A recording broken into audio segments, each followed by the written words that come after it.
She was just a teacher who defended a mute student everyone bullied. She didn't know his guardian was a mafia boss. Now the most dangerous man in the city won't let anyone touch her, including the powerful families who want her silenced. The paper airplane hit Mateo's head just as Elena walked into her classroom. She froze in the doorway, her stack of graded essays nearly slipping from her hands. The boy didn't flinch. He sat perfectly still at his desk in the back corner, his dark eyes fixed on the whiteboard as if nothing had happened.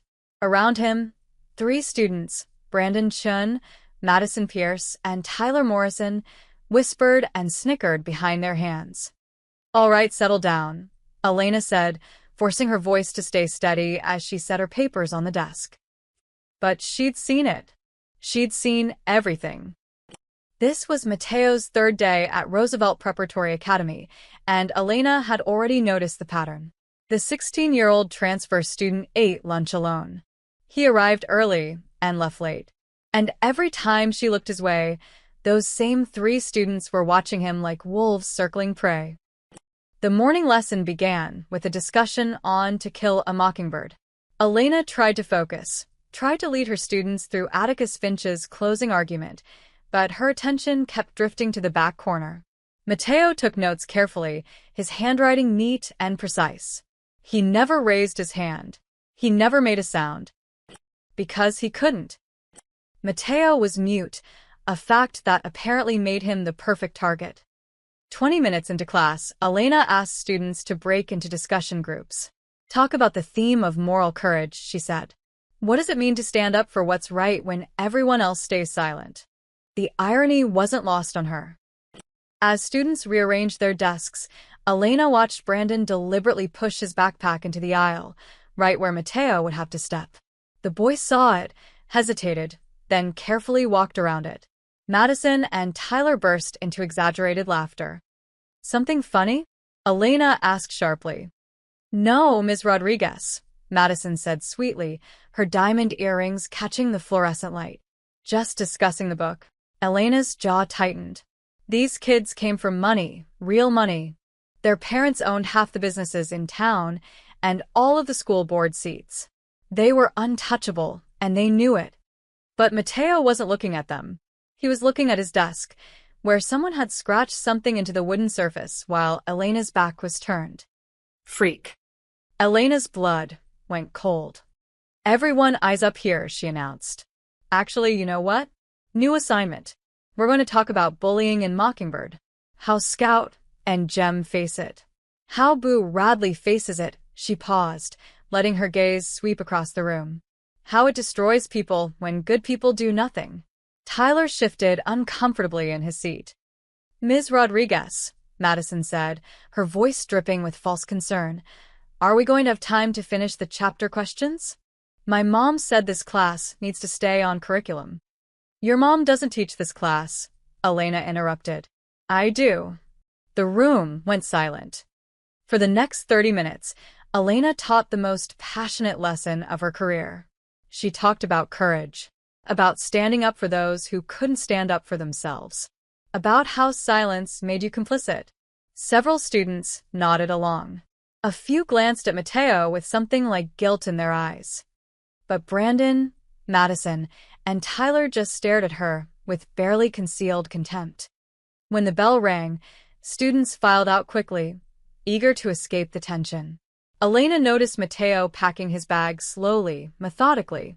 As he stood to leave, Brandon's backpack accidentally fell open, spilling books and papers across the floor directly in Mateo's path. "Oh man, I'm so clumsy," Brandon said loudly. "Hey, Mateo, since you're right there, could you help me pick these up?" Mateo stood frozen. "He asked you a question," Tyler added, smirking. "Oh wait, that's right, you can't answer." "Enough," Elena snapped, striding down the aisle. "Brandon, pick up your own things." Tyler, Madison out. "Now." "We were just," Madison started. "Out." The 3 students exchanged glances, then left, their designer shoes clicking against the linoleum. But Elena heard Tyler's voice in the hallway. "That poor bitch teacher is as pathetic as the mute freak." Laughter echoed down the corridor. Elena's hands shook as she turned to Mateo. The boy stood perfectly still, his backpack gripped in white-knuckled hands. Up close, she could see the exhaustion in his face, the dark circles under his eyes. This wasn't just 3 days of bullying, this was something deeper, older. "Mateo," she said softly, "look at me." Slowly, those dark eyes met hers. "You don't deserve this. You understand? None of this is your fault." She pulled out her phone. "I'm documenting everything I saw today. I'm filing a report with the principal. This stops now." Mateo's expression didn't change, but something flickered in his eyes. Surprise, maybe.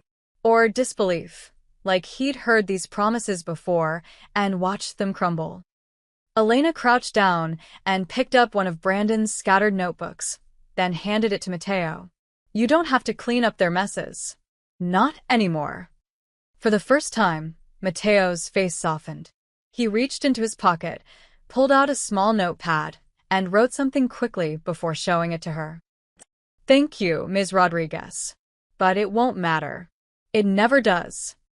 Elena's heart broke and hardened simultaneously. "We'll see about that," she said. 2 hours later, Elena sat in Principal Whitmore's office, her detailed bullying report on his desk. The principal, a balding man in his 50s, barely glanced at it. "Elena, these are serious accusations against some of our most prominent families. These are serious actions against a vulnerable student," Elena countered. "Brandon's father just donated $50,000 for new computers. Madison's mother is on the school board. Tyler's family has been with this school for 3 generations," Whitmore sighed. "I'm sure it was just teenagers being teenagers. Kids tease each other. It builds character." "Carving freak into someone's desk builds character? I'll talk to them," Whitmore said dismissively, filing her report into his desk drawer. "But Elena, word of advice? Pick your battles. This school runs on relationships. Don't make enemies you can't afford." Elena left his office with her hands trembling, not from fear, but from rage. That night, in her small apartment with its cracked ceiling and second-hand furniture, Elena opened her laptop. She started a new document. Bullying incident log, Mateo Rossi. She wrote down everything she'd seen, times, dates, witnesses. If the school wouldn't protect him, she would. She didn't know that decision would change everything. She didn't know that Mateo's last name wasn't just Rossi. And she definitely didn't know that his guardian was watching. The conference room smelled like expensive perfume and old money. Elena sat alone at one end of the long mahogany table, her printed evidence stacked neatly before her. At the other end, 5 board members sat like judges. Behind them, Brandon's father, a real estate developer in a tailored suit, whispered to Madison's mother, who wore pearls that probably cost more than Elena's annual salary. Principal Whitmore cleared his throat. "Ms. Rodriguez, you requested this emergency meeting. The floor is yours." Elena stood, her cheap blazer suddenly feeling inadequate. "Thank you. I'm here because the bullying report I filed 2 days ago was dismissed without investigation. Since then, the harassment of Mateo Rossi has escalated." "Harassment is a strong word," interrupted Mrs. Pierce, Madison's mother. Her voice was ice. "Children have conflicts. It's part of growing up." "Is carving slurs into a student's desk part of growing up?" Elena pulled out her phone, showing photos she'd taken. "Is stealing his belongings? Blocking him in hallways? Making him eat lunch in the bathroom?" She'd spent 2 days gathering evidence. Timestamps. Witness statements from students brave enough to speak anonymously. Security footage requests that Whitmore had lost. Mr. Chun, Brandon's father, leaned forward. "Ms. Rodriguez, my son says you've created a hostile environment in your classroom, that you've singled out certain students and singled them out for bullying another student." Elena cut in. "Yes, I did. And I'd do it again." The room erupted. Board members talked over each other. Tyler's grandmother, a woman who'd endowed an entire wing of the school, slammed her hand on the table. "This is defamation. Mrs. Pierce shrieked. You're accusing our children of crimes. I'm documenting the truth. You're a second-year teacher with a savior complex, Mr. Chen said coldly. This school doesn't need troublemakers. We have standards to maintain, donors to consider. What about the students? Elena's voice shook. Don't they matter? Some students matter more than others, someone muttered. Elena's face flushed. Are you seriously saying that out loud? Whitmore raised his hands. Let's all calm down. Ms. Rodriguez, I think what the board is trying to say is that your teaching style may not be the right fit for a Roosevelt prep. Perhaps a public school environment would better suit your passion. You're threatening to fire me for protecting a student. We're suggesting, Mrs. Pierce said with a razor-sharp smile, that you reconsider your approach. Or will reconsider your employment. We have lawyers, Ms. Rodriguez. Very good lawyers. Can you afford the same? The threat hung in the air like poison. Elena opened her mouth to respond, but the conference room door opened. Everyone turned. The man who walked in commanded attention without saying a word. Tall, maybe 40, with silver threads in his dark hair and a presence that made the room feel smaller.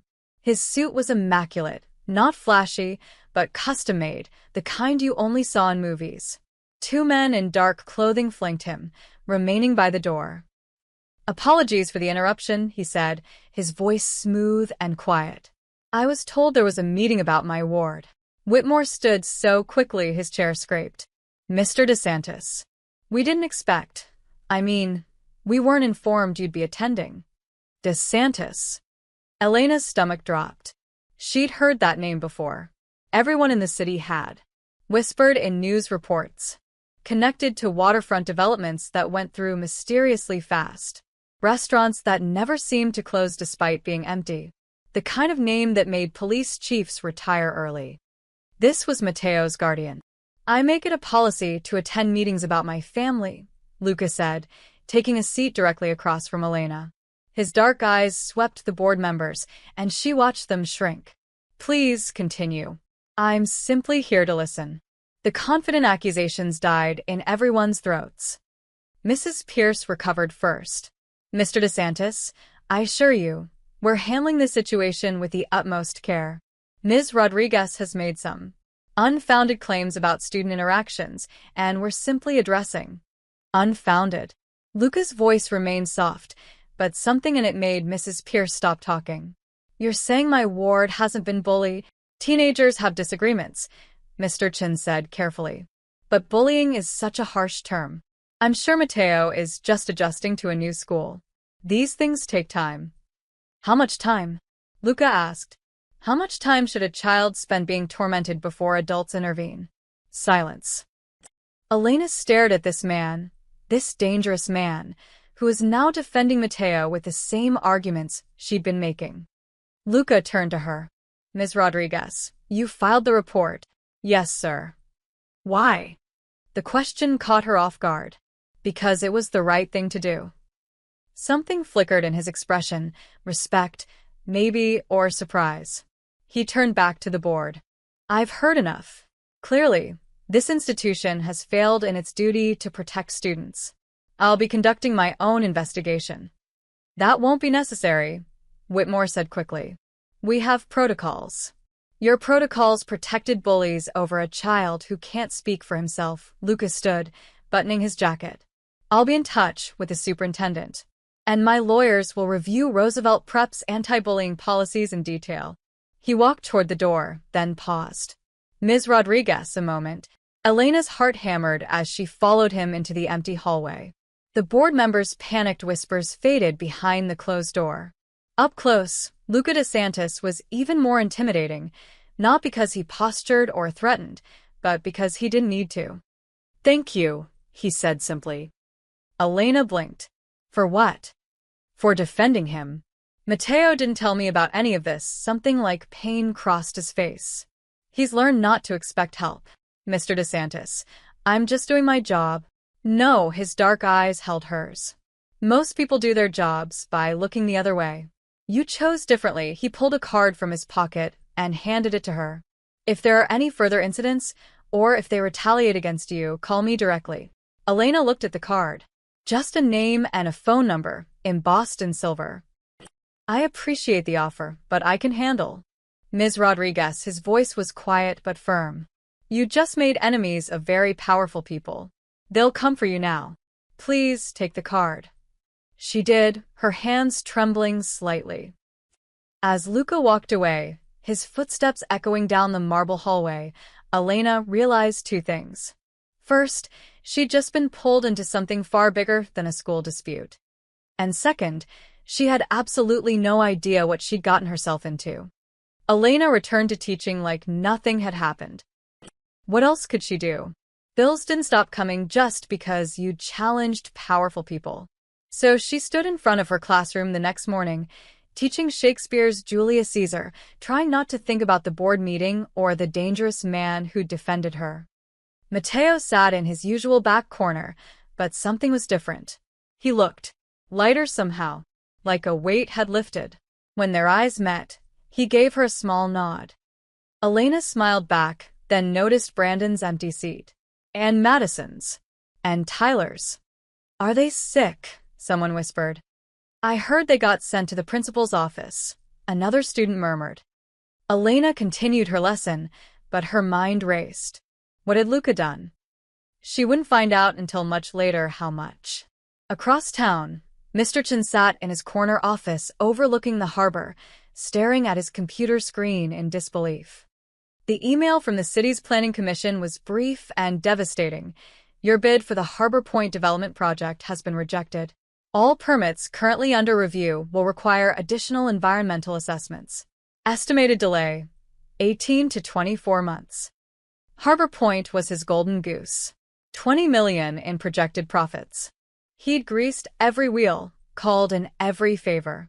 The approval was supposed to be a formality. His phone rang. His lawyer. Richard, what the hell is happening? The commission just revoked our fast-track status. I don't know, Mr. Chen said, his voice tight. Find out who's behind this. But deep down, he already knew. Mrs. Pierce's afternoon was going no better. Her interior design firm had built its reputation on exclusive clients, old money families who paid premium prices for discretion and taste. She'd just landed her biggest contract yet, redesigning 3 floors of the Meridian Hotel. Had landed. I'm sorry, Mrs. Pierce, the hotel manager said over the phone, his voice apologetic but firm. The ownership group has decided to go in a different direction. They're terminating the contract effective immediately. We have a signed agreement with a 30-day termination clause, which we're exercising. You'll receive full payment for work completed, but we won't be needing your services going forward. Who's replacing us? A pause. I'm not at liberty to say. Mrs. Pierce hung up and immediately called 3 other clients to reassure them. All 3 went to voicemail. By evening, 2 had left messages canceling upcoming projects. No explanations. Just cancellations. Her husband found her in her home office at midnight, staring at spreadsheets. What's wrong? I don't know, she whispered. But we're hemorrhaging clients. Tyler's grandmother, Dorothy Morrison, was tougher than the others. She'd survived 3 recessions, 2 market crashes, and 1 nasty divorce. She didn't scare easily. But the letter from her bank made her hand shake. Dear Mrs. Morrison, after a routine review of your commercial loan portfolio, we regret to inform you that your accounts have been flagged for compliance investigation. All lines of credit are frozen pending review. This process typically takes 90 to 180 days. 90 days? Her restaurants ran on cash flow. She had payroll in 2 weeks. Vendors to pay. Leases due. She called her banker, a man she'd known for 20 years. Dorothy, my hands are tied. The order came from corporate. Someone requested a full audit. Who? I can't say. But whoever they are, they have serious weight. Dorothy hung up and poured herself a scotch with trembling hands. She'd heard rumors about Matteo's guardian. Rumors she dismissed as urban legends. Maybe she'd been wrong. Elena knew none of this. She taught her classes, graded papers in her tiny apartment, and tried not to check her phone every 5 minutes for threatening messages. But nothing came. No angry calls from parents. No summons to Whitmore's office. The silence was almost worse than the confrontation. On Thursday afternoon, as students filed out after the final bell, Mateo lingered behind. He approached her desk hesitantly, then held out a folded piece of paper. Elena opened it. You're in danger because of me. I'm sorry. Her heart clenched. Mateo, no. You have nothing to apologize for. He wrote something else. My guardian is protecting me. But he's also protecting you now. People don't say no to him. What does that mean? Mateo just looked at her with ancient eyes, eyes that had seen too much for 16 years. Then he wrote, It means you're safe. But it also means you're noticed.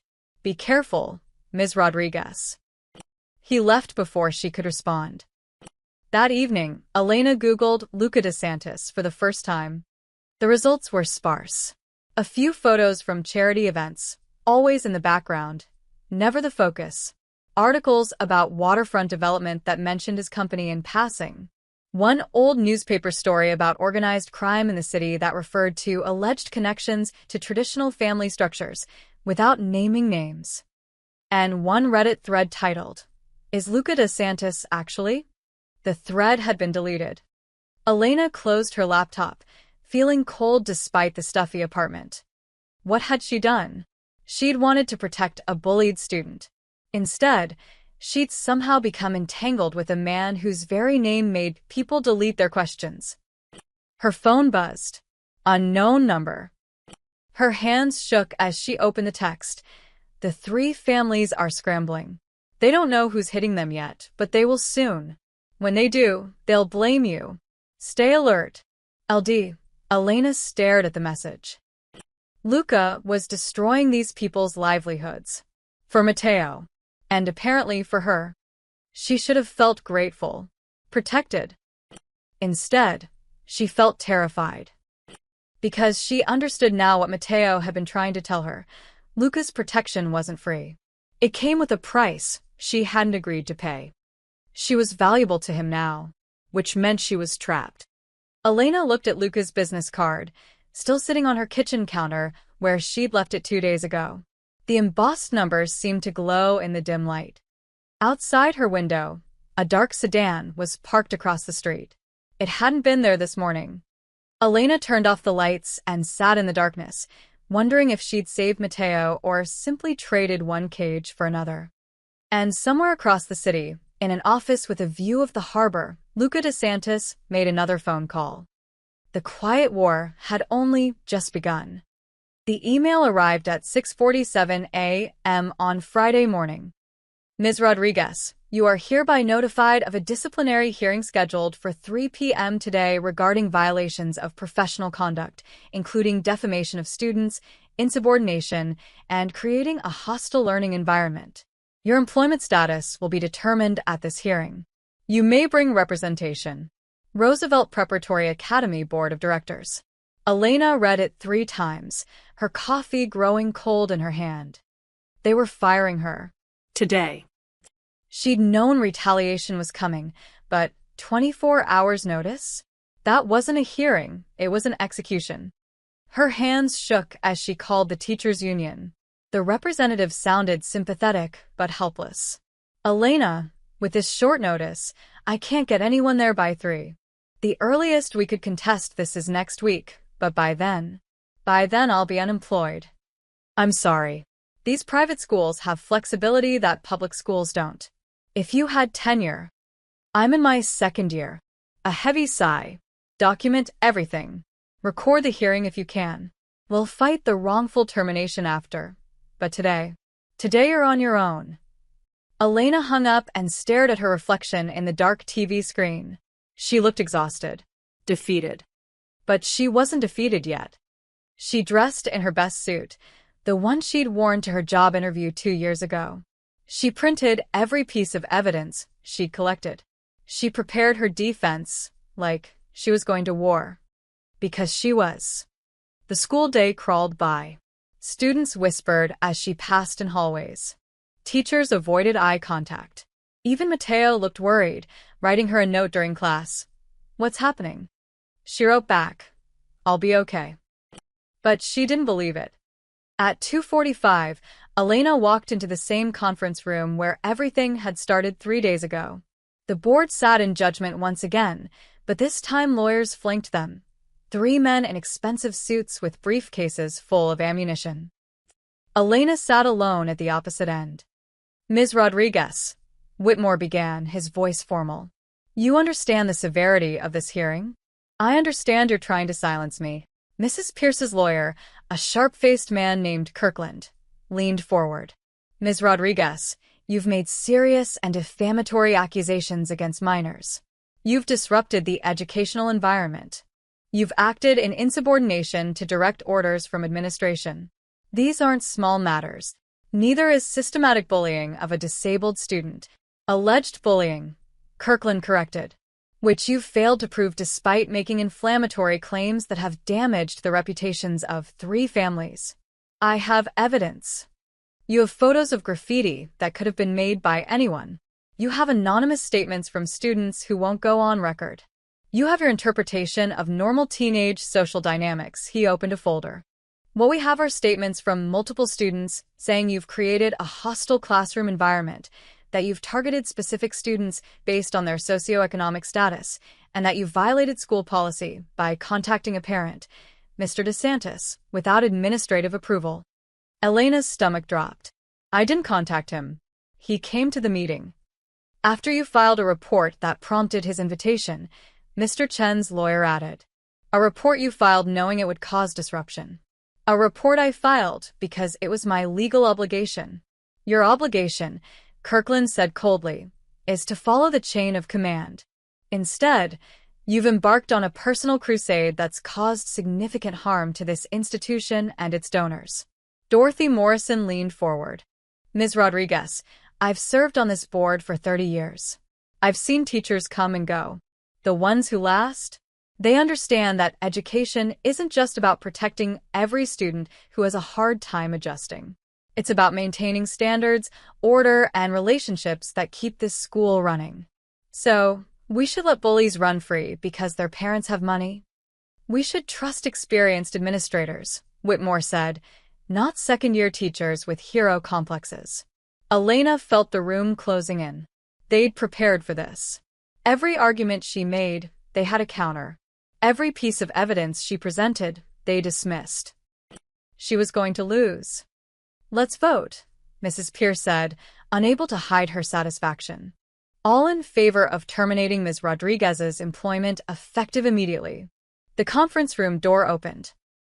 3 people walked in, 2 men and 1 woman, all in immaculate suits that made the board's lawyers look like they'd shopped at discount stores.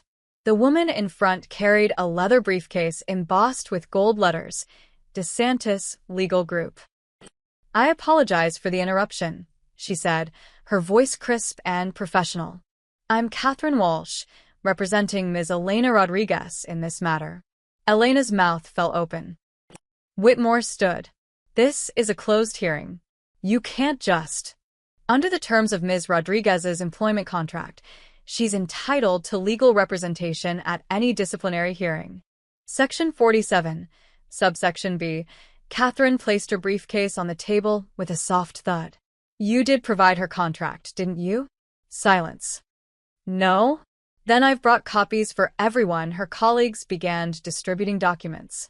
"I've also brought documentation of the timeline of events, sworn statements from 14 students willing to testify about the bullying they witnessed, security footage that Principal Whitmore claimed was lost. We found it, and communications between board members discussing how to handle the Rodriguez problem before any formal complaint was filed." She smiled, and it was terrifying. "Shall we begin?" Kirkland recovered first. "Ms. Walsh, this is highly irregular.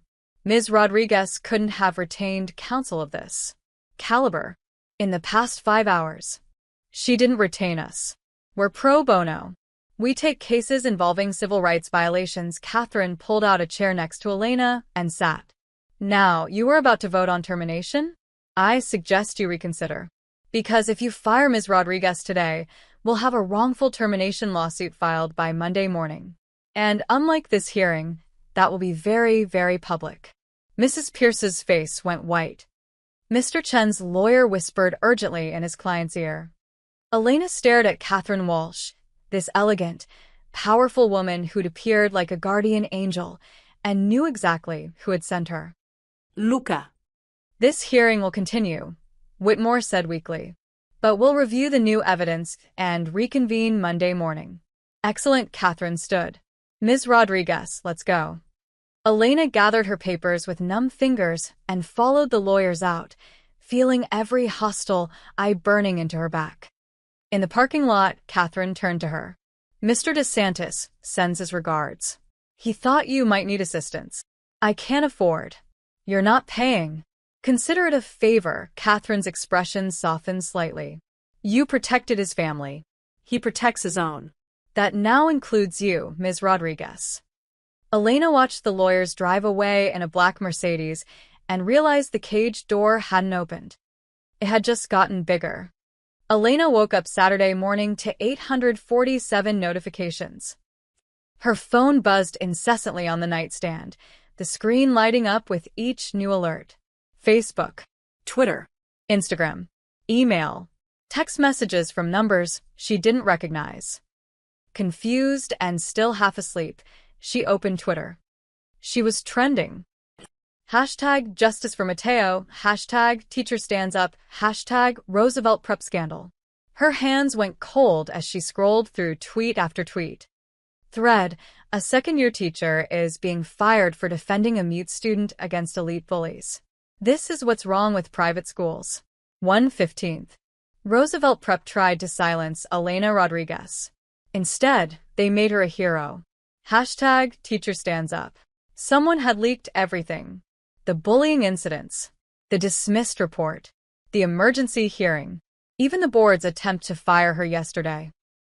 A video had gone viral, shaky phone footage of reporters crowding outside Roosevelt Prep's gates Friday afternoon, asking questions about the teacher who stood up to the board. It had 3 million views. Elena's personal Facebook photo, her smiling at a teacher appreciation dinner, was being shared across platforms with captions like Hero Teacher and This is what integrity looks like. Her phone rang. A Los Angeles area code. Ms. Rodriguez? This is Melissa Chen from Good Morning America. We'd love to have you on Monday's show to discuss. Elena hung up, her heart pounding. Another call. New York. The Today Show. Then CNN. Heir. Local news. National news. She turned off her phone and sat in the silence of her apartment, feeling like the walls were closing in. She'd wanted to protect one student. Now she was the face of a movement she didn't ask to lead. By Monday morning, the media circus was in full swing. Elena arrived at Roosevelt Prep to find news vans lined up along the street, satellite dishes pointing at the sky.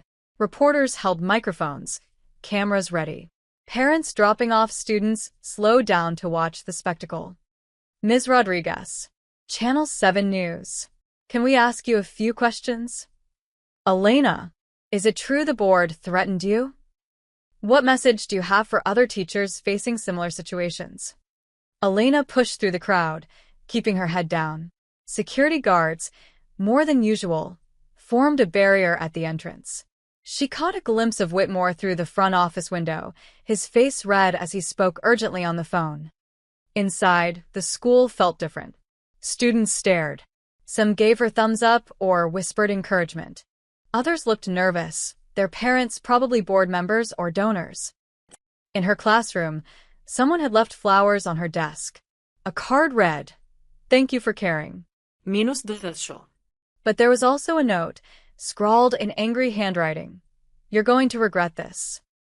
Elena crumpled it and threw it away, trying to ignore the knot in her stomach. Mateo arrived early, as always. He wrote quickly in his notebook and showed her, "I'm sorry. I never wanted this for you." "It's not your fault," Elena said firmly. "None of this is your fault."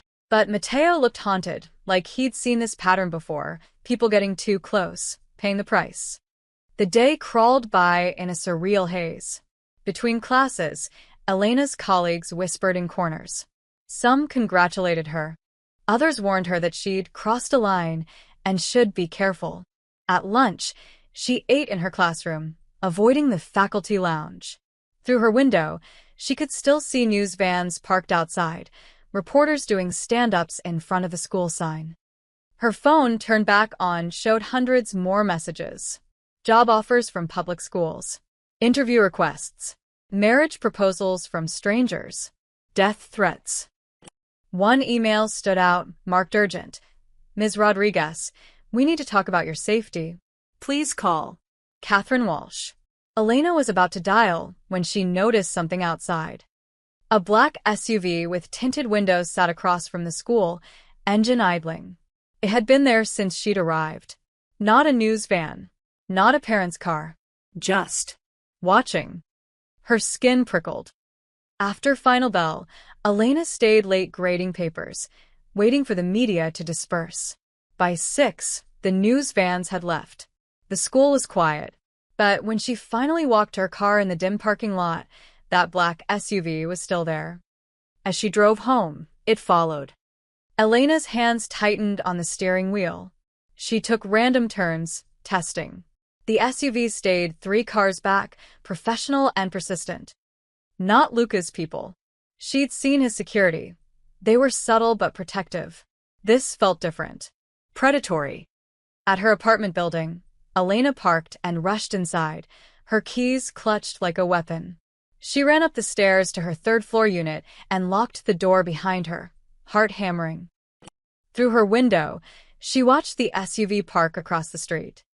And stay there. Elena called the number on Catherine Walsh's card with shaking hands. Ms. Rodriguez. Catherine answered immediately. Where are you? My apartment. Someone followed me home. Black SUV? yes. How did you? They've been watching you since Saturday. We've had our own people monitoring the situation. Catherine's voice was calm but serious. You've become very visible very quickly, Ms. Rodriguez. That makes you valuable to people who want to understand Mr. DeSantis's interests. Elena's blood went cold. What people? Rival organizations. They see a teacher he's protecting, a boy he clearly values, and they wonder why. They wonder what makes you special. What information you might have. I don't have any information. I'm just a teacher. They don't know that. All they know is Luca DeSantis went to war over you. A pause. Mr. DeSantis wants to meet with you tomorrow. He'll explain the situation fully. I don't want to meet him. I don't want any of this. I understand. But you're already in it, whether you want to be or not. Catherine's voice softened. The car outside your apartment? They won't approach you tonight. They're just watching, gathering information. But that could change. You need protection, Ms. Rodriguez. Real protection. Elena sank onto her couch, still staring at the SUV through her window. What have I done? She whispered. You defended someone who couldn't defend himself, Catherine said quietly. In most worlds, that would make you a hero. In this world, it makes you a target. After hanging up, Elena sat in her darkening apartment, watching the SUV watch her back. Her face was on national news. Her name was trending online. Hundreds of thousands of people were calling her a hero. But heroes in movies didn't sit alone in crappy apartments, terrified of the shadows outside their windows. Heroes didn't realize too late that doing the right thing could get you killed. At midnight, a second car arrived, this one sleek and dark, parking beside the SUV. 2 men in suits stepped out and spoke briefly with whoever was inside. The SUV left. The new car stayed. Elena recognized Luca's people. She should have felt relieved. Protected. Instead, she felt like a chess piece that had accidentally moved into the center of the board, where all the big pieces were playing. And she had no idea what the rules were anymore. The cafe was nearly empty at 7 a.m. Tuesday morning. Elena sat in the back corner booth, nursing a coffee she couldn't taste. She'd barely slept, too aware of the car parked outside her building, the shadow protection that felt more like surveillance. Luca DeSantis arrived exactly on time, alone this time, dressed in a simple dark suit that probably cost more than her monthly rent. He ordered an espresso at the counter, exchanged brief words with the owner, who nodded nervously, then slid into the booth across from her. Up close in morning light, he looked tired. Human. "Thank you for meeting me," he said quietly. "Did I have a choice?" A slight smile. "Always. I don't force people into conversations, Ms. Rodriguez. Only outcomes." He sipped his espresso. "How are you holding up?" "I'm being followed by strangers. My face is all over the news, and I've received 14 death threats since Friday." Elena's voice was steady despite her exhaustion. How do you think I'm holding up?" "Poorly, I'd imagine. No platitudes, no false sympathy. Just acknowledgement. I owe you an explanation." "You think?" Luca folded his hands on the table. They were surprisingly unremarkable hands. No rings, no jewelry except a simple watch. "When you defended Matteo, you did something rare. Most people see injustice and look away. It's easier, safer. You looked directly at it and said no. I'm a teacher. It's my job. It's your job to educate, not to sacrifice your career, your safety, your peace of mind." His dark eyes held hers. "You made a choice. That choice has consequences." Elena leaned forward. "Consequences you created. Those families losing contracts, frozen accounts, that was you." "Yes." No denial. No justification. "They hurt someone under my protection," Luca continued calmly. "I responded, but I was measured. I could have done much worse." The casual way he said it made Elena's blood chill. "And now their rivals are watching me," she said. "Your lawyer told me I'm a target because people think I'm important to you. Am I important to you?" Luca was quiet for a long moment. "Matteo is my nephew. My sister's son."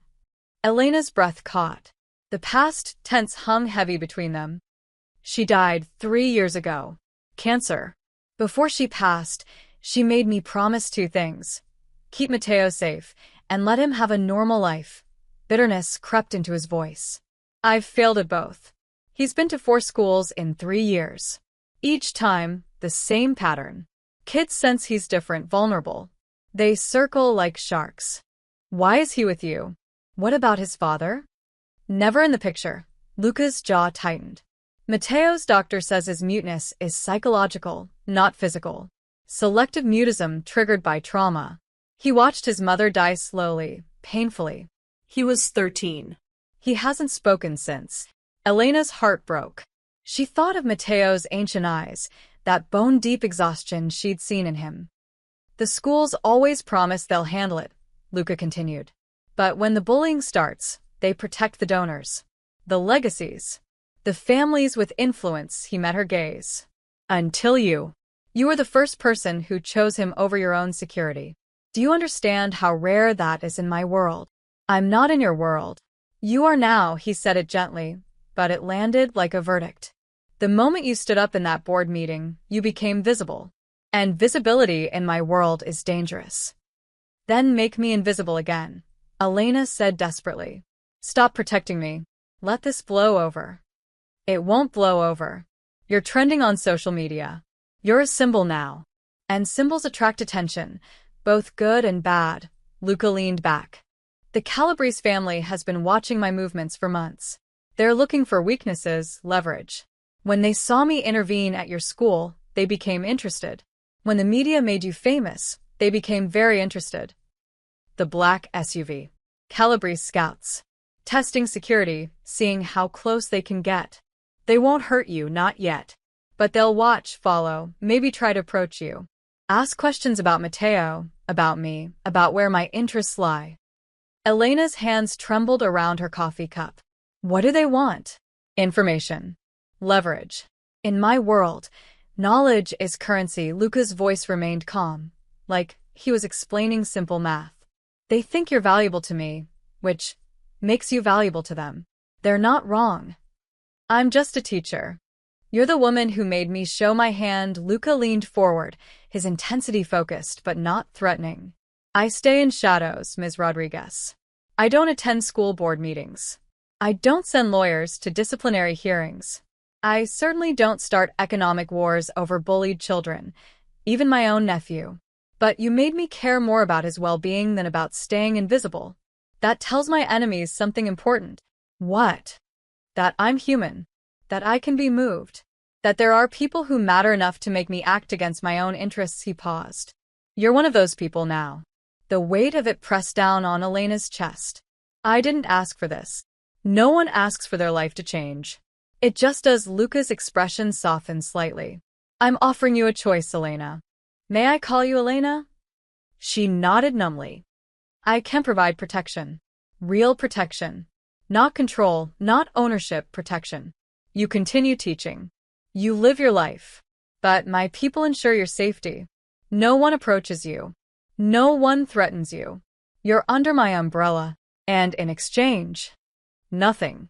This isn't a transaction. He said it so simply it sounded like truth. You defended my family when you had nothing to gain and everything to lose. That deserves reciprocity. Honor demands it. Elena stared at this dangerous man talking about honor like it was a tangible thing. What if I say no? Then I respect your choice. But I can't unring the bell. You're visible now, and visibility attracts attention. The Calabrese family won't stop watching just because you refuse my help. His gaze was steady. You can face this alone, or you can accept that you're already in this situation and let someone who understands it help you navigate it. Elena thought of the SUV, the death threats, the reporters, Mateo's grateful, guilty eyes. If I accept, what does that make me? Pragmatic, Luca said, and safe. She looked down at her cold coffee, at her hands that still trembled slightly. She thought of her mother's advice. Stay out of other people's business, Mija. Keep your head down. She'd never been good at keeping her head down. Okay, Elena whispered. Okay. Luca nodded once, something like respect in his expression. You won't regret this. I already do, Elena said honestly. He smiled, genuinely this time, small but real. That's how you know you're still a good person. The moment you stop regretting dealing with people like me is the moment you should worry. He stood, left cash on the table, too much for 2 coffees, and paused. Catherine will coordinate security details. You won't see them, but they'll be there. And Elena? Thank you. For everything. Then he was gone, slipping out of the cafe like smoke. Elena sat alone in the morning quiet, wondering if she'd just been saved or doomed. Maybe both. Elena arrived at Roosevelt Prep Wednesday morning to find Principal Whitmore waiting by her classroom door. Her stomach dropped. Here it comes. The firing. The real one this time. Elena, he said, his smile too wide, too forced. Do you have a moment? She unlocked her classroom, bracing herself. What is it? I wanted to personally apologize. The words came out strained, like he was chewing glass.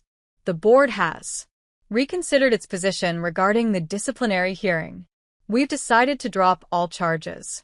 Your record will reflect no misconduct. Elena stared at him. What? Furthermore, we're implementing new anti-bullying protocols. I'd like your input on the policy draft, given your experience with these matters. His eye twitched. The board recognizes that we should have handled the initial reports with more sensitivity. This wasn't real. This couldn't be real. What changed? Elena asked carefully. The board had a chance to reflect on what's truly important. Whitmore's voice was robotic, rehearsed. Student welfare must come first. Always. He left before she could respond. Elena stood in her empty classroom, feeling like she'd entered an alternate dimension. By lunch, the strangeness had multiplied. Mrs. Pierce stopped her in the hallway. Mrs. Pierce, who'd threatened to sue her, who'd called her a troublemaker with a savior complex. Elena, she said warmly, as if they were old friends. I wanted to thank you for bringing the bullying issue to our attention. Madison has been struggling with her behavior lately. We've enrolled her in counseling. I hope we can work together to support all our students going forward. Her smile didn't reach her eyes. Behind the pleasantness was pure terror. Of course, Elena managed. In the parking lot after school, Mr. Chen approached her car. Elena's hand instinctively moved toward her pepper spray. Ms. Rodriguez, I owe you an apology, his voice was tight. Brandon's behavior was unacceptable. We've withdrawn him from Roosevelt Prep. He's attending a military boarding school now. Structure, discipline, accountability. Things we should have provided earlier. That seems sudden. Sometimes change needs to be sudden, his jaw clenched. I hope there are no hard feelings. He walked away before she could answer, his shoulders hunched like a man carrying an invisible weight. What the hell was happening? The answer came Thursday morning in the form of an email from the school's development office. Dear faculty, we're pleased to announce several major donations to Roosevelt Preparatory Academy, the Westfield Foundation, $500,000 for arts programming, the Harbor Education Initiative, $750,000 for student support services, the Tomorrow Scholars Fund, $1 million endowment for need-based scholarships. The list went on. Nearly $4 million in new funding from foundations Elena had never heard of. She forwarded the email to Catherine Walsh with one question. Is this Luca? The response came within minutes. Partially. Mr. DeSantis believes in strategic philanthropy. Others have also discovered renewed enthusiasm for education. Translation. Luca had shown these people their world could crumble, then offered them a way to rebuild, on his terms. That afternoon, Elena attended a mandatory faculty meeting. The entire board was present, sitting in a row at the front of a library. Dorothy Morrison stood to address the teachers. We're entering a new chapter at Roosevelt Prep, she announced. Recent events have reminded us that excellence means more than academic achievement. It means creating a safe, inclusive environment where every student can thrive. Her voice was steady, but her hands trembled slightly as she gripped her notes. To that end, we're making several changes. First, a new position, Student Advocate Coordinator, focused on supporting vulnerable students. Second, mandatory anti-bullying training for all faculty and staff. Third, an anonymous reporting system for students to report concerns without fear of retaliation. She looked directly at Elena. Ms. Rodriguez, we'd like you to lead the Student Advocate Program. You've shown extraordinary dedication to student welfare. We hope you'll accept. The room fell silent. Every teacher turned to look at Elena. This was a reward. And a warning. Accept the position. Accept the new power structure. Accept that Luca had remade the board in his image. I'd be honored, Elena said quietly. Relief rippled through the board members' faces. After the meeting, Elena walked through Roosevelt Prep's marble hallways, seeing it all with new eyes. The trophy cases, the donor plaques, the portraits of distinguished alumni. This school ran on money, on influence, on power. Before, that power had protected bullies. Now it protected Mateo. The mechanism hadn't changed. Only who controlled it. Ms. Rodriguez. Elena turned to find a young teacher named Sarah. Quiet, usually avoided confrontation, approaching nervously. I just wanted to say thank you, Sarah whispered. Last year, I tried to report a student for harassing another kid. The administration buried it. I almost quit, her eyes were wet. You did what I couldn't. You actually made them listen. I didn't do it alone, Elena said honestly. But you started it. That matters, Sarah squeezed her arm and walked away. Elena continued down the hall, her footsteps echoing. Did it matter how change happened as long as it happened? Did the ends justify the means? She thought of Mateo, who'd smiled at her that morning, genuinely smiled for the first time since she'd met him. She thought of other vulnerable students who might now have protection. But she also thought of Mr. Chen's crushed expression, Mrs. Pierce's terrified eyes, Dorothy Morrison's trembling hands. Luca hadn't just changed the board's minds. He'd broken their power and rebuilt it around his nephew's safety. Around her safety. Was that justice? Or just a different kind of tyranny? Elena didn't have answers. But she did have a new office. The email came that evening, informing her the student advocate coordinator position came with dedicated space, budget, and authority. She also had a text from an unknown number. The board has learned its lesson. You're safe at Roosevelt Prep now.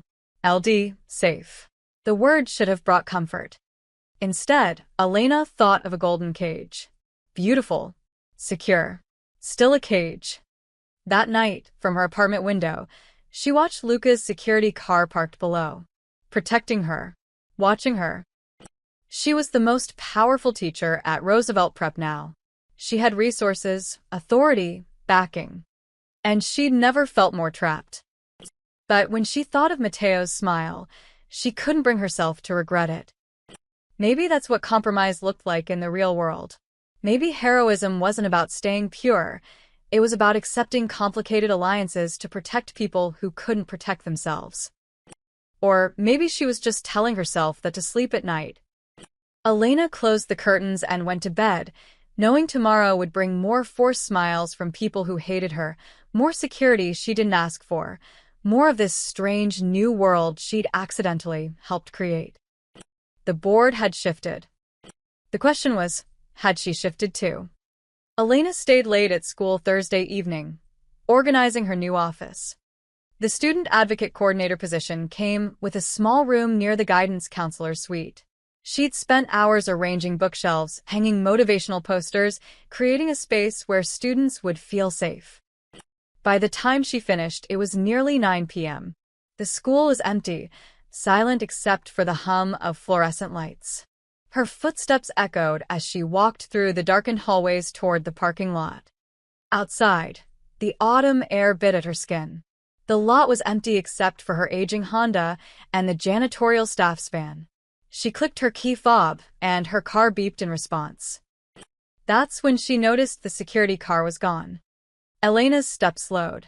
For the past 4 days, Luca's people had been constant, invisible but present.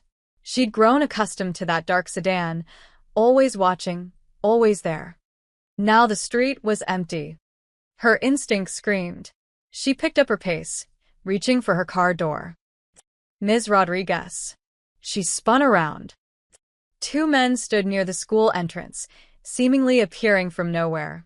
Both wore casual clothes, jeans, jackets, but something about their posture was military precise. Controlled. "We'd like to talk to you," the taller one said, his voice friendly but firm.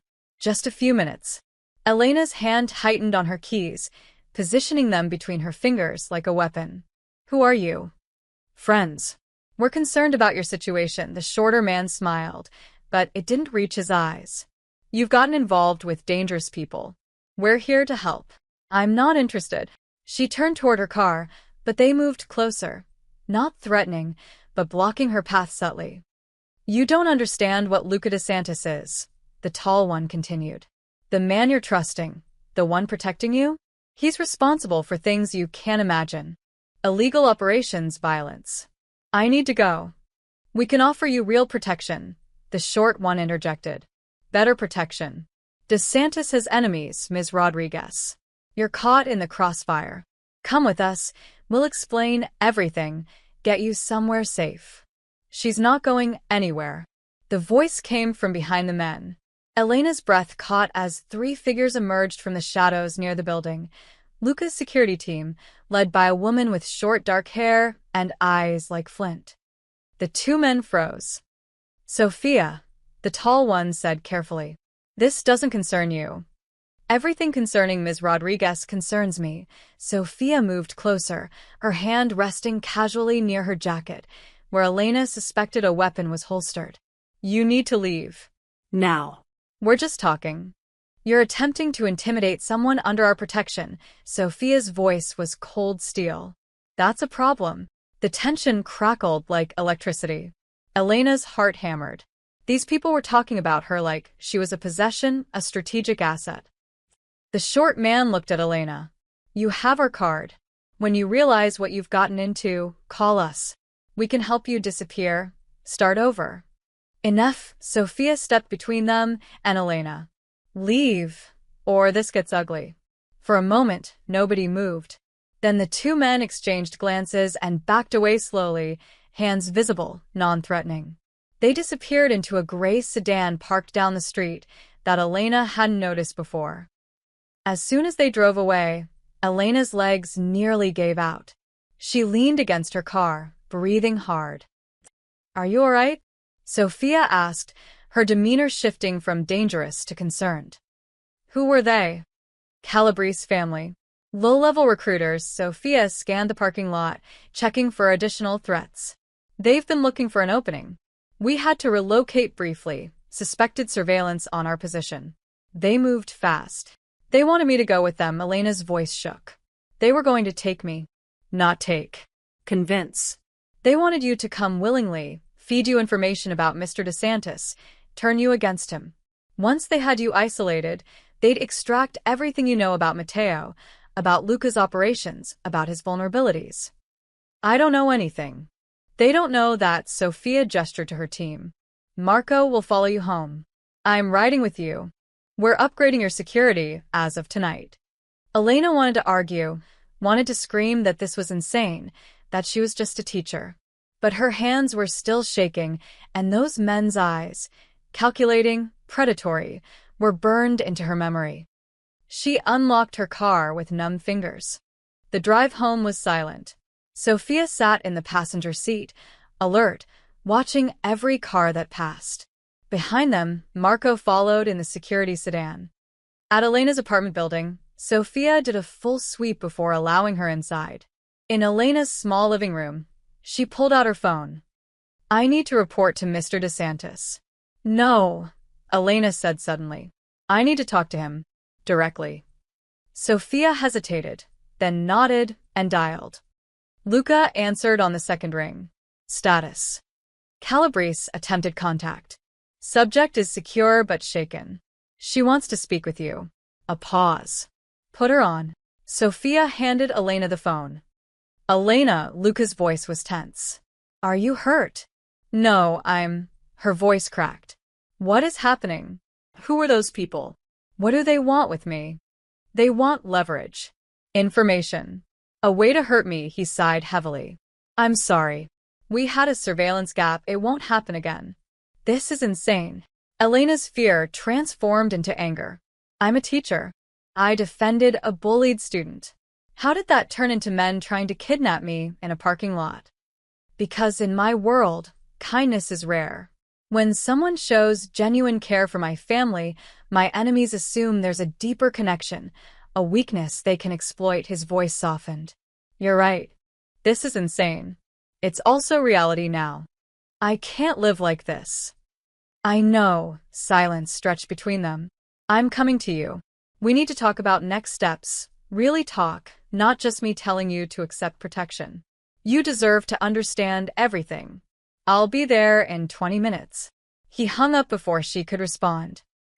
Elena handed the phone back to Sophia and sank onto her couch. Her new office at school felt like a lifetime ago.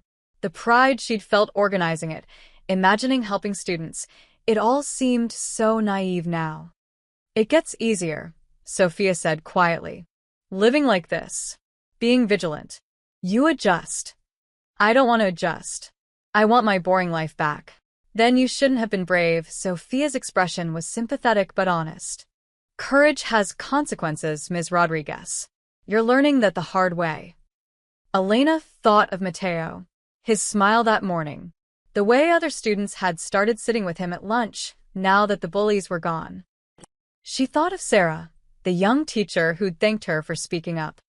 She thought of all the vulnerable students who might benefit from the new policies, the advocacy program. Was it worth it? She asked. Being brave. Sophia considered the question seriously. Ask me again when you've survived what comes next. Not if. When. Elena closed her eyes, waiting for Luca to arrive, knowing this conversation would change everything again. Outside her window, more security cars arrived, forming a perimeter. Her building was now a fortress. She was protected. She was trapped. And somewhere in the city, rival families were planning their next move, adjusting their strategies, looking for weaknesses. Elena had become a piece on a chessboard she didn't know how to play. The only question was, Would she learn the rules fast enough to survive? Monday morning arrived with the weight of inevitability. Elena dressed in her best suit again, the same one from the first hearing, but this time she wasn't facing it alone. Catherine Walsh had called Sunday night with detailed instructions.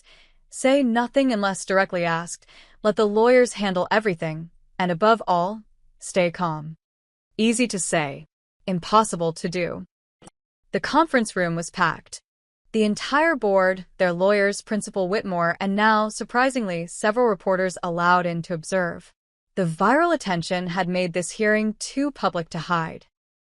Elena sat with Catherine and her team on one side of the table. Across from them, the bully's parents looked noticeably different. Mr. Chen's expensive suit couldn't hide the exhaustion in his face. Mrs. Pierce's designer outfit seemed slightly less polished, her makeup unable to cover the stress lines. Dorothy Morrison sat stiffly, her jaw tight. The reshaped board included 3 new faces, members who'd been appointed after sudden resignations the previous week. They watched the proceedings with careful neutrality. Board Chair Thomas Whitfield, one of the new appointees, called the hearing to order. We're here to address the disciplinary matter regarding Ms. Elena Rodriguez and related complaints of student misconduct. Ms. Walsh, you have the floor. Catherine stood, commanding the room effortlessly. Thank you. We're here today because Roosevelt Preparatory Academy failed in its most basic duty, protecting students. We're here because when Ms. Rodriguez tried to do what the administration wouldn't, she was threatened with termination. She nodded to her colleague, who began distributing thick folders. What you're receiving is a comprehensive timeline of events, supported by documentary evidence, witness testimony, and security footage that was allegedly lost but has since been recovered. Whitmore shifted uncomfortably in his seat. Catherine pressed a remote, and the projector screen came to life. Let's start with October 8th, Matteo Rossi's first day at Roosevelt Prep. The screen showed security footage of Matteo walking through the hallway. 3 students, Brandon, Madison, and Tyler, deliberately blocking his path, laughing as he tried to walk around them. October 9th, another video. Brandon knocking books from Matteo's hands in the cafeteria. October 10th, Madison and Tyler cornering Matteo near the lockers, their body language aggressive while Matteo stood frozen. Elena watched the board members' faces. Several looked uncomfortable. The new appointees took careful notes. Now, let's review what happened when Ms. Rodriguez reported these incidents. Catherine displayed the email chain. Her initial report to Principal Whitmore, time-stamped 3:47 p.m. on October 10th. Principal Whitmore's response, filed away with no action, no investigation, no contact with the students involved. Whitmore cleared his throat. Those were preliminary observations. I intended to. You intended to ignore it, Catherine interrupted, because Ms. Rodriguez's next email, sent 2 days later after additional incidents, was also filed away. No response. No action. She clicked to the next slide. What had happened was this. A meeting between Principal Whitmore, Mr. Chun, Mrs. Pierce, and Mrs. Morrison on October 12th. Minutes from that meeting, obtained through a records request, show you discussed the Rodriguez problem and how to manage her concerns without upsetting major donors. The room went silent. Mr. Chen's lawyer stood. Those minutes are taken out of context. Are they? Catherine pulled out another document. Because we also have text messages between board members discussing how to neutralize the situation before it spreads. Mrs. Pierce, you texted Mrs. Morrison. We need to shut this down. These allegations could damage our families. Would you like to explain what you meant by shut this down? Mrs. Pierce's face went white. I was concerned about false accusations. False. Catherine's voice sharpened. Let's hear from actual witnesses then. For the next hour, students testified via recorded video depositions. 14 students, their faces blurred for privacy, describing what they'd witnessed. The harassment, the intimidation, the way teachers looked away. How everyone knew but nobody helped, until Ms. Rodriguez. One girl, her voice shaking, said, I wanted to help Matteo, but I was scared. My parents said not to get involved with those families, but Ms. Rodriguez wasn't scared. She stood up when none of us could. Elena felt tears threatening, but blinked them back. Then came the desk photograph, the word freak carved into Mateo's desk. Catherine had it forensically analyzed. The carving matches Brandon Chen's handwriting style and was made with a specific type of pocketknife. A knife that Brandon posted on his Instagram 3 weeks ago. Mr. Chen stood abruptly. My son made a mistake. Boys do stupid things. Your son engaged in systematic harassment of a disabled student, Catherine countered. And when it was reported, you used your influence to bury it. You threatened the teacher, who tried to help. You're not upset about your son's behavior. You're upset about being caught. The room erupted. Reporters scribbled furiously. New board members exchanged significant glances. Whitfield banged the gavel. Order. Everyone sit down. When quiet returned, Catherine delivered her closing argument. Ms. Rodriguez did exactly what every teacher should do. She protected a vulnerable student. For that, she faced harassment, threats, and attempted termination. The question before this board is simple. Does Roosevelt Prep stand for excellence and integrity, or does it stand for protecting privilege at any cost? She sat down, and the silence was deafening. Whitfield cleared his throat. We'll now vote on the original disciplinary charges against Ms. Rodriguez. All in favor of dismissing all charges and clearing her record? Every new board member raised their hand. Then, reluctantly, 2 original members. Then another. Unanimous.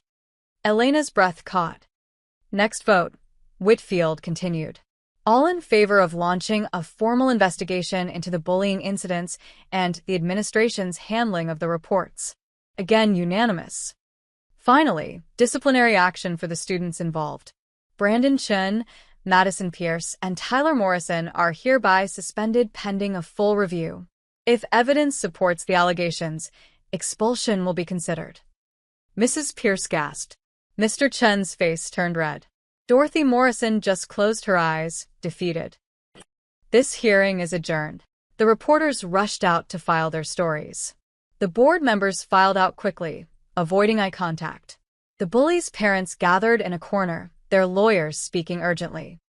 Elena sat frozen, unable to process what had just happened. You won, Catherine said quietly, packing up her files. Congratulations. But it didn't feel like winning. It felt like watching a machine operate, efficient, effective, impersonal. Luca's machine. As Elena left the building, she found him waiting by a car outside.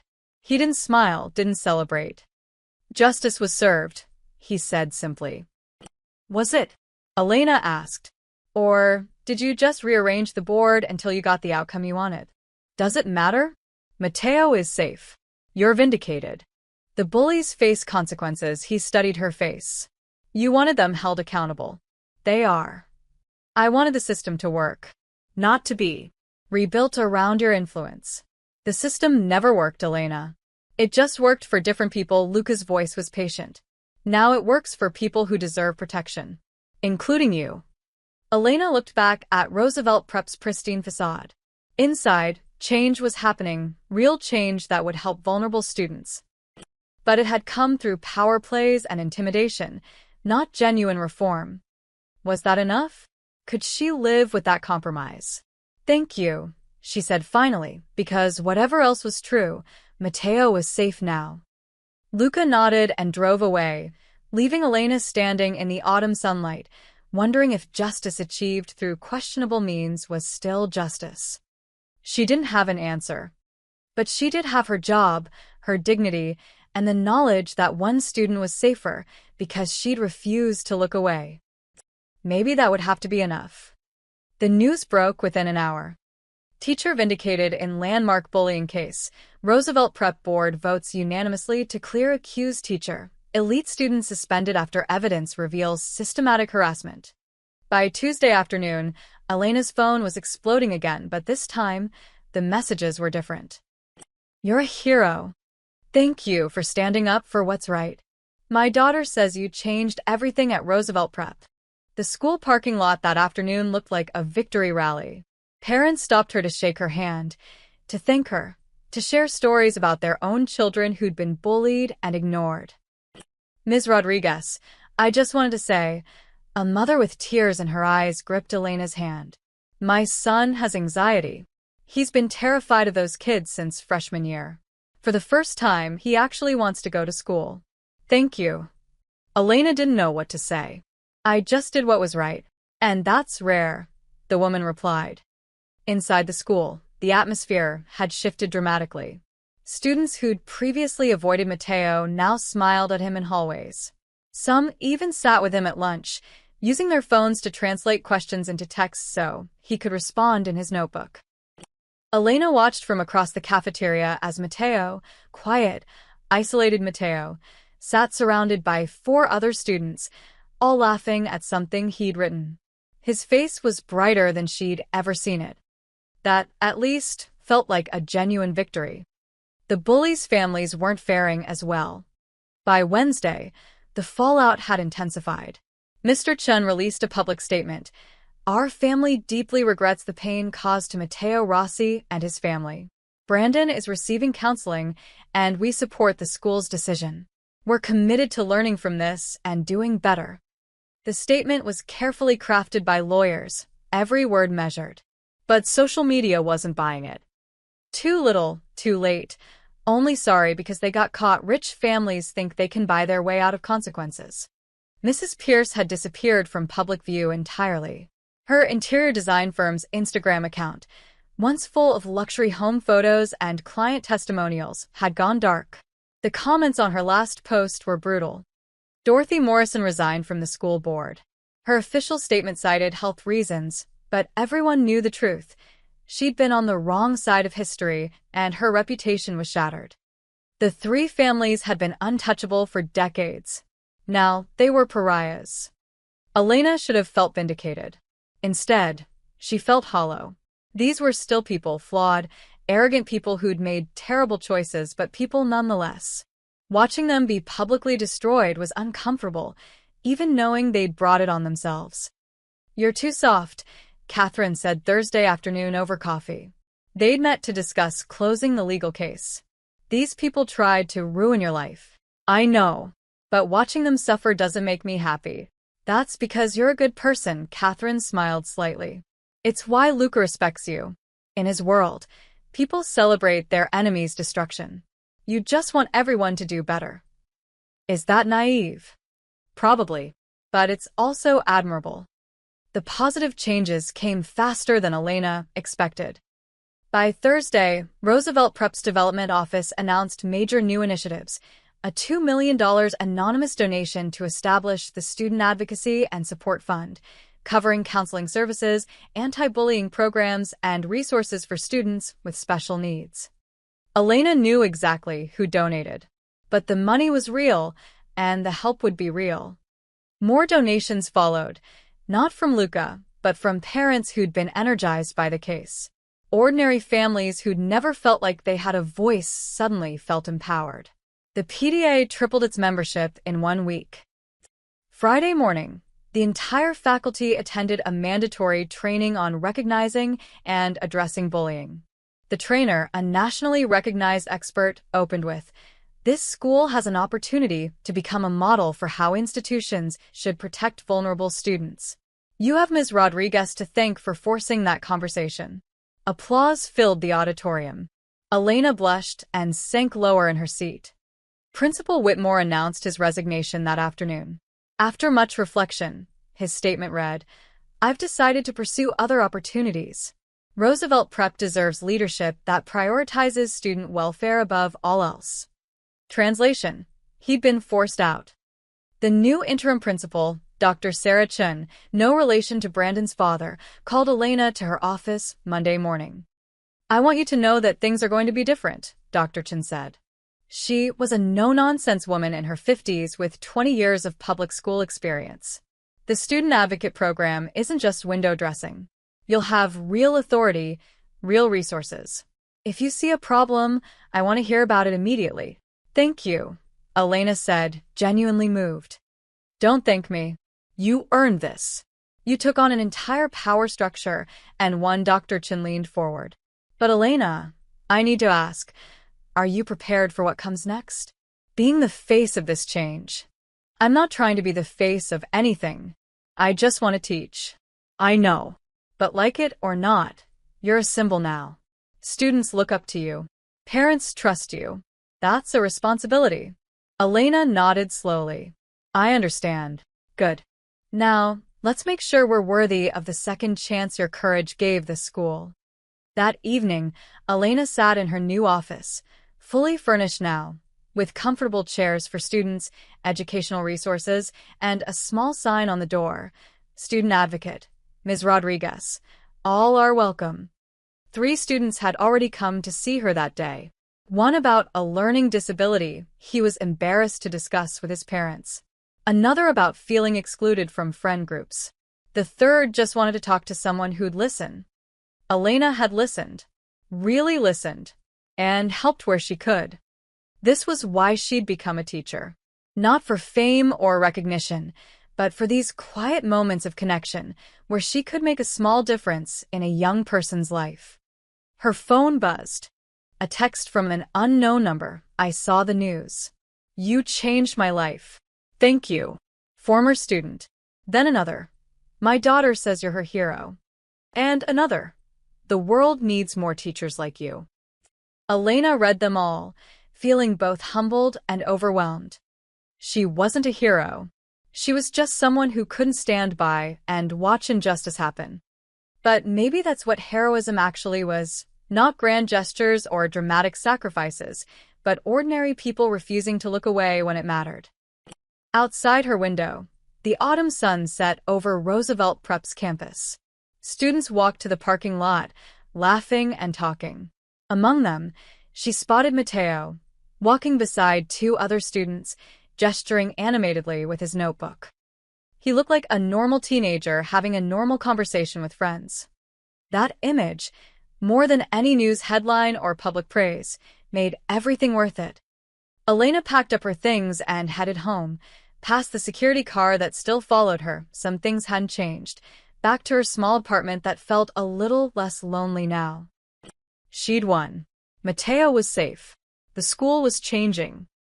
But the cost of that victory, the compromises, the dangerous alliances, the power plays, still weighed on her conscience.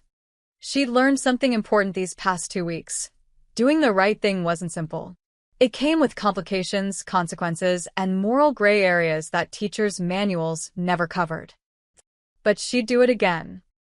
For Mateo, for the students who needed protection, for the chance to make things better, she'd do it all again. Even knowing what it would cost. 3 weeks after the hearing, Elena arrived at Roosevelt Prep to find subtle changes everywhere. The security guard at the front gate was new, not the elderly Mr. Patterson who'd worked there for years, but a younger man with alert eyes and the posture of someone with military training. He smiled politely as Elena showed her ID, but she noticed the way his gaze swept the parking lot, cataloging every vehicle. Inside, 2 new maintenance staff worked near the entrances. They wore the school uniform, carried cleaning supplies, but moved with the same controlled precision as the gate guard. Luca's people. Everywhere. Invisible to most, but Elena had learned to spot them. She should have felt safer. Instead, she felt watched. Morning, Elena. She turned to find Marcus, a veteran history teacher, approaching with his usual coffee. But his smile seemed forced, his posture stiff. Morning, Marcus. Big day today, huh? The new anti-bullying assembly. He shifted his weight. Dr. Chen wants you to speak. Share your experience. I heard. An awkward silence stretched between them. Marcus had been friendly before. They'd eaten lunch together, complained about grading together. Now he looked at her like she was made of glass. Or dynamite. Well, I should. He gestured vaguely toward his classroom. See you later. He hurried away before she could respond. Elena sighed. This was her new reality. Respect mixed with fear. Admiration mixed with unease. Everyone knew she'd won against the board. Everyone knew powerful people had made it happen.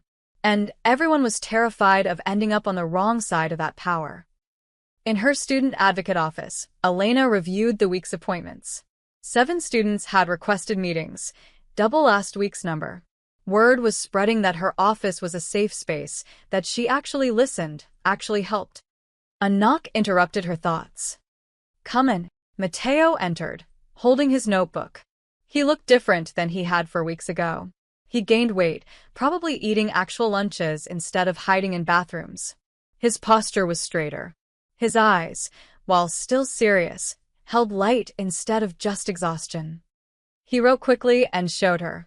"Can I help with the assembly today?" Elena's eyebrows rose. "You want to participate?"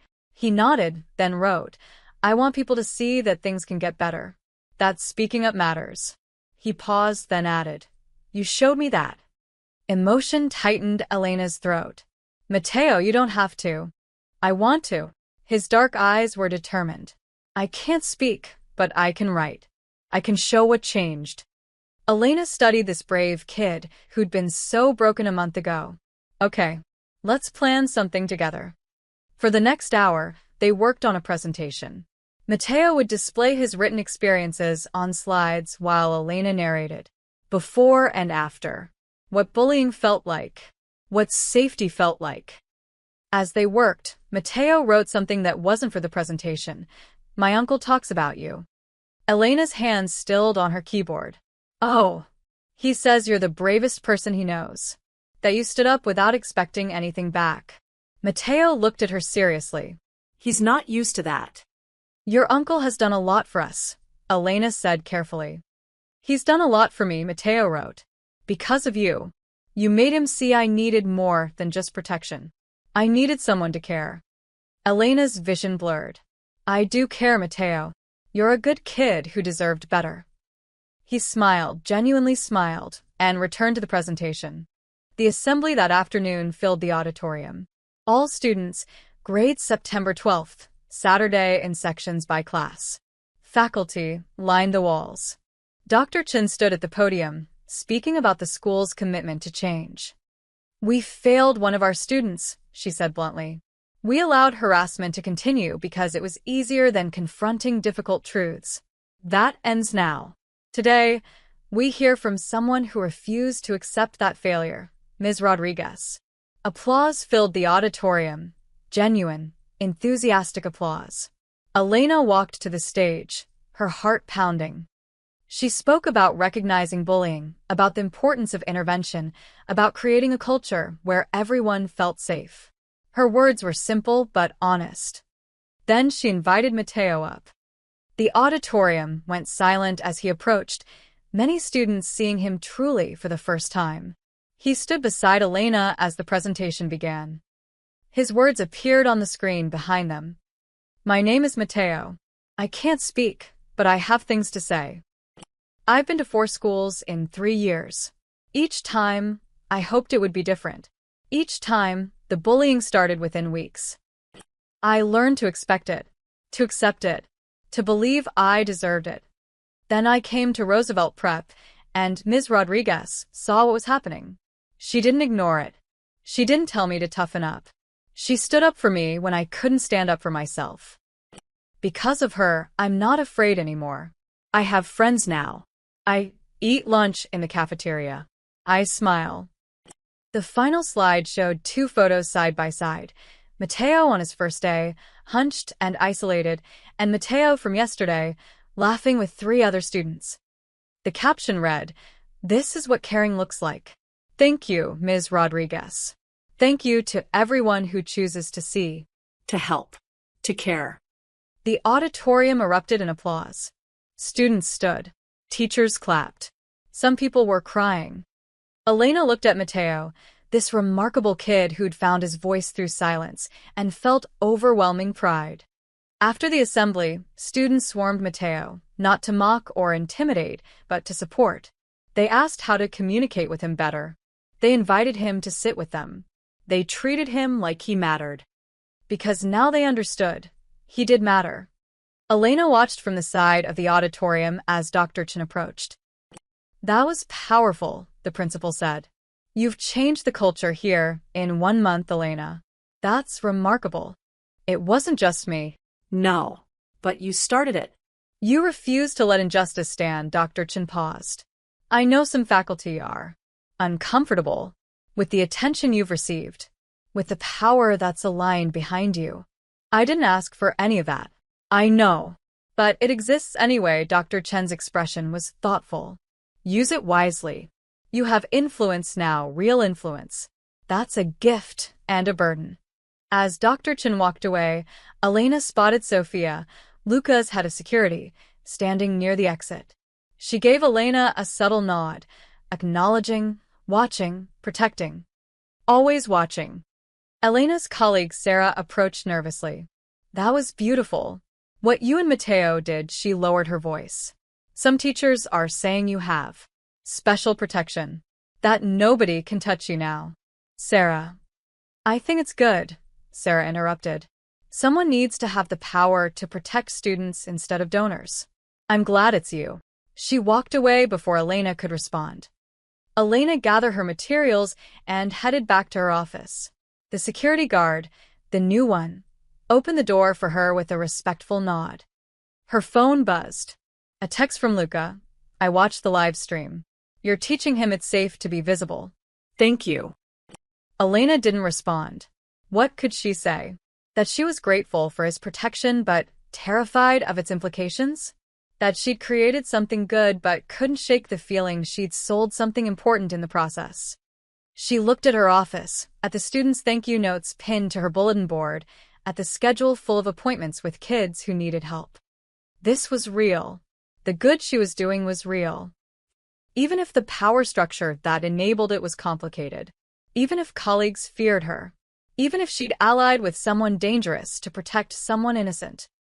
Mateo appeared in her doorway, holding his notebook. Want to get lunch? Some kids invited me to their table. Thought you might want to see. Elena smiled. I'd love to. They walked to the cafeteria together, past security that protected them both, through hallways where students now smiled instead of whispered, into a future that felt safer but infinitely more complex than the one she'd imagined. And for now, watching Mateo laugh silently at a table full of friends, that would have to be enough.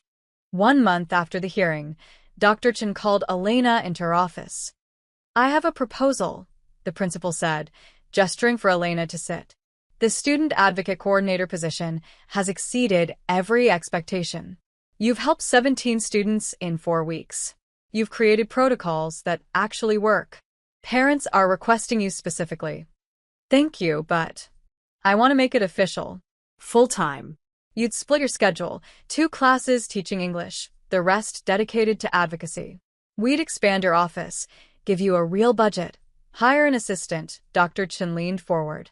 This wouldn't be a temporary role, Elena. It would be your career. Building something that lasts beyond one student, beyond one incident. Elena's breath caught. She'd loved teaching literature, loved those moments when Shakespeare's words clicked for a struggling student.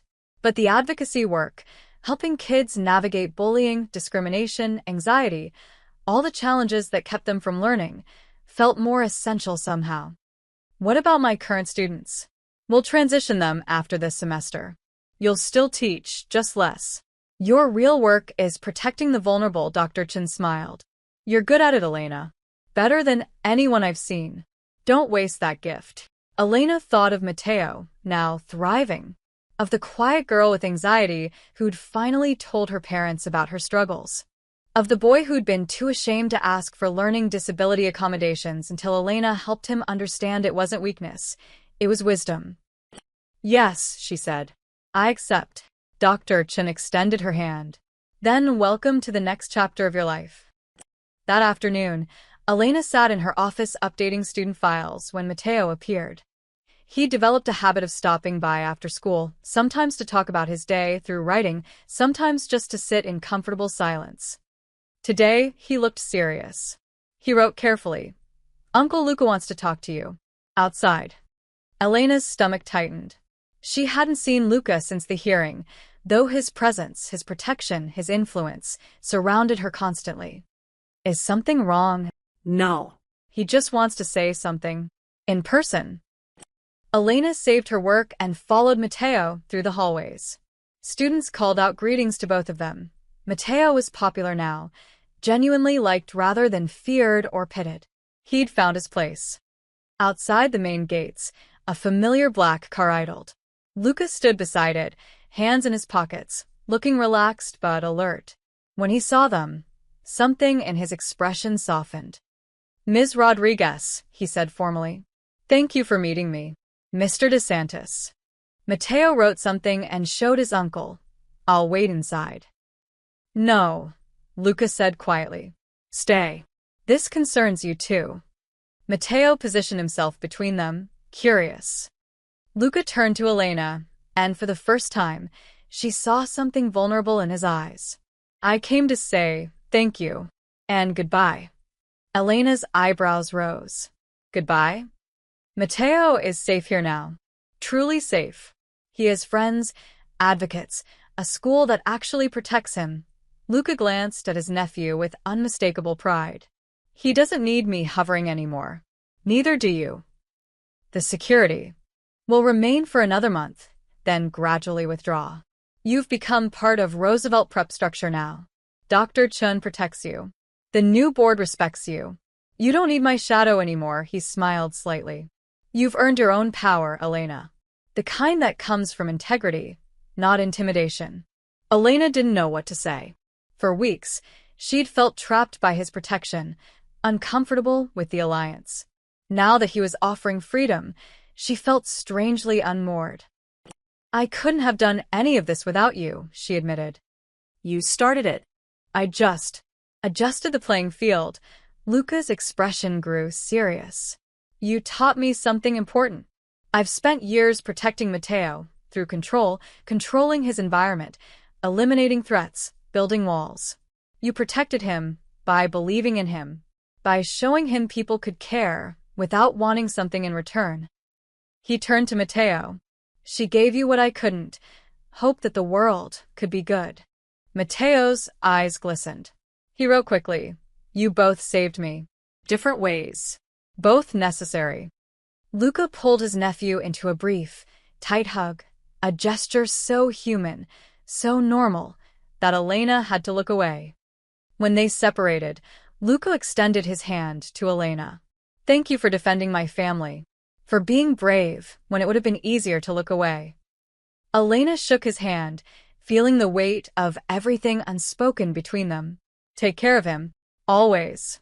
But I think he's learned to take care of himself now. Thanks to you." Luca climbed into his car. Before closing the door, he gave Elena one final nod, respect, gratitude, and something like approval all contained in that simple gesture. Then he drove away. Elena and Mateo stood at the gates, watching the car disappear into afternoon traffic. Around them, students streamed out of school, laughing and talking, living normal teenage lives. "You okay?" Elena asked. Mateo wrote, "Better than okay. Ready." "Ready for what?" "For everything. Normal life. Friends. Future." He paused, then added, "You gave me that. Gave both of us that."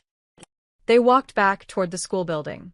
Inside, Elena's office waited, full of appointments, student concerns, problems she could actually solve now. She had authority, resources, respect. Her courage hadn't just protected one boy. It had shifted the entire power structure of Roosevelt Prep. What used to protect wealth and privilege now protected vulnerability and need. It wasn't a perfect system. Power was still power, with all its complications. But at least now it served the right people. As Elena held the door for Mateo, she glimpsed her reflection in the glass. She looked different than she had 6 weeks ago. Older, maybe. Definitely more certain. She'd learned something crucial. Doing the right thing was messy.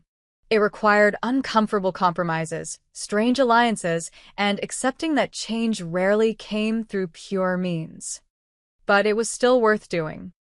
Mateo touched her arm and showed her his notebook one last time. "Thank you for seeing me. For seeing all of us." Elena smiled. "That's what teachers do. We see students. All of them." They walked inside together, past the security that would gradually fade, through hallways that felt safer now, into a future neither of them could have imagined 6 weeks ago. Elena had defended a mute boy everyone bullied. She had known he was a mafia boss's heir. But in the end, that hadn't mattered. What mattered was simple. A child needed help, and she refused to look away. Everything else, the complications, the consequences, the compromises, was just the price of doing what was right. And she'd pay it again. Every time,